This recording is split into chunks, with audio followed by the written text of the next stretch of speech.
Hi, this is Professor Kalamanis. I'm just showing you the link to the article from the National Institute of Health. And you can see this up here. It says NCBI. This is NIH. That's the National Institute of Health.gov. And this is an article that we're going to be writing in response to on the midterm. So, things to think about. If you need to cite the article, it's here. And it'll show you the collections. And if you want to share it with yourself, you want to email it to yourself, you can do that. Notice that it lists, I'm going to just scroll down a little bit. It lists the author, and here is the title. So the author is Olivia Yin, and then all of these people, but since there's more than 3, we say Olivia Yin et al. So it's Y-I-N et al, E-T-A-L, that means end all in Latin. If you want to look at other articles that are similar, you can, if you want to do some research on this. So here is all of the identifying information. Then we're going to scroll down. Here is the abstract. The abstract is a summary of the information. So it tells you the introduction, the methods, and the overall results and conclusion. When you're working on a paper for a class, you do not want to use the abstract as you're quoting. You always want to quote the article. So that means you read this. This is worth reading. But then we're going to sort of go down and use the article itself. So notice that we're just going to skim through this. Here we have the introduction, and it starts with the long-term impact of the COVID-19 pandemic on the mental health of adolescents is still under investigation. So this article did a full-scale study of high school students. The introduction talks about adolescence. It also talks about remote learning, depression, substance abuse in teenagers, social support, and that kind of thing. It talks about the behaviors of the students, and then it goes to materials and methods. So it tells you how this was designed, the study, and it was conducted at a high school in Westchester in the state of New York, which was one of the epicenters of the first wave of the COVID-19 epidemic in the United States. And it talks about this as in April 2020.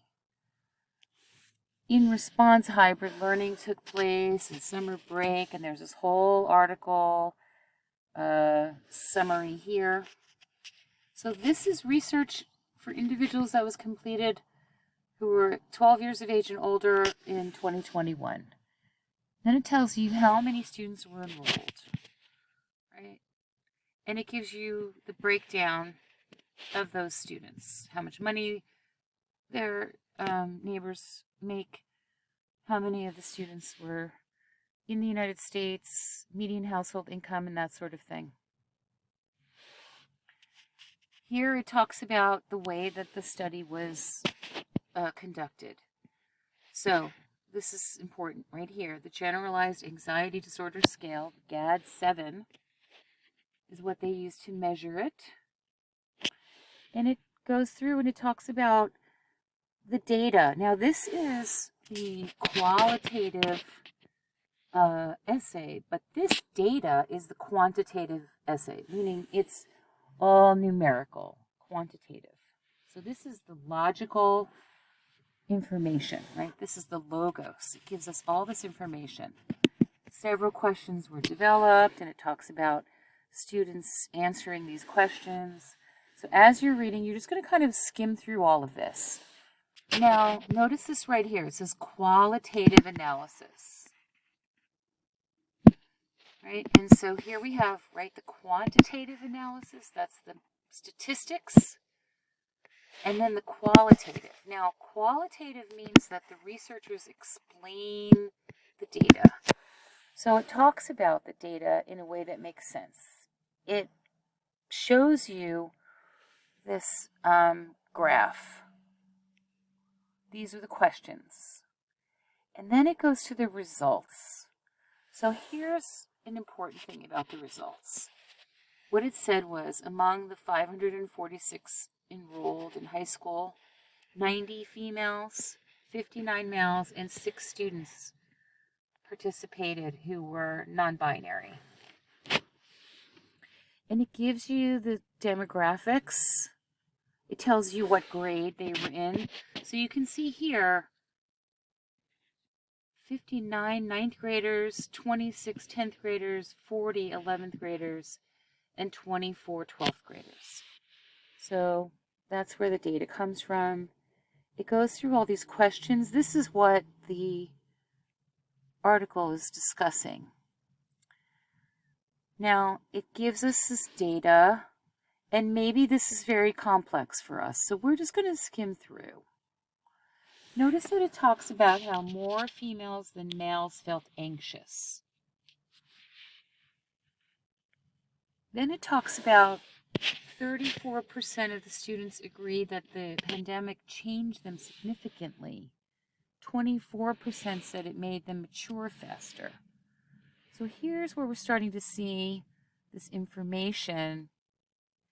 They asked them to share a moment you regret, like something you missed out on.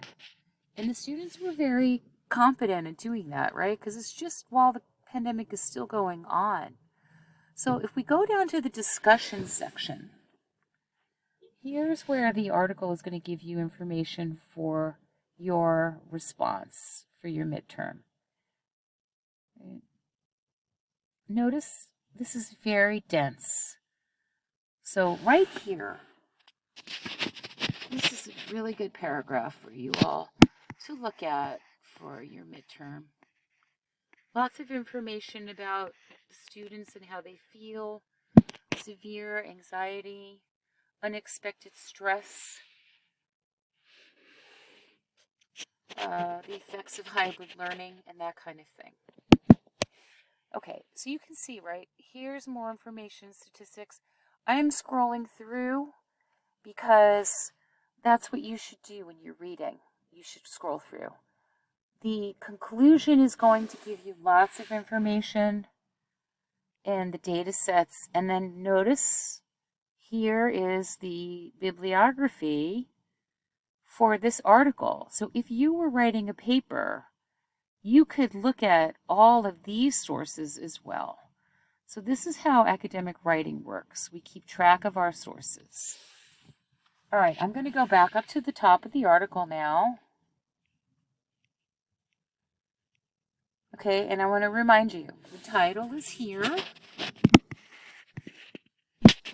Right. The authors are here.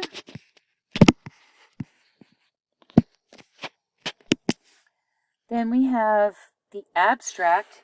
Now, the abstract is a good place to see what the article is about. You always want to look at the abstract. But then the actual article follows. So in your midterm, don't quote the abstract, quote the actual article. That's the question that I'm asking you. Okay, so the main thing to think about with this assignment is that I am just reviewing how do we read these academic journals, right? And if you want to use this, if you were about to write a paper, you would go to Cite, and it will show you, hopefully, how to cite. Now, this is not MLA, so we want to go to the MLA. See how that had a different, so we go to MLA and then look at, right? It says Yin, Olivia, et al. So this is what I was saying about the and all. And then when you use articles in your papers, you just need the DOI. You do not need the HTML, right? Okay. Another thing to recognize is what magazine did this appear in, or what site. So it's called a journal, PLOS 1. See it? And it was published in 2022. And it was published online. So we just want to keep track of these things. We want to start to understand the difference between a basic source and a academic source. All right, I hope that's helpful. Good luck on the midterm.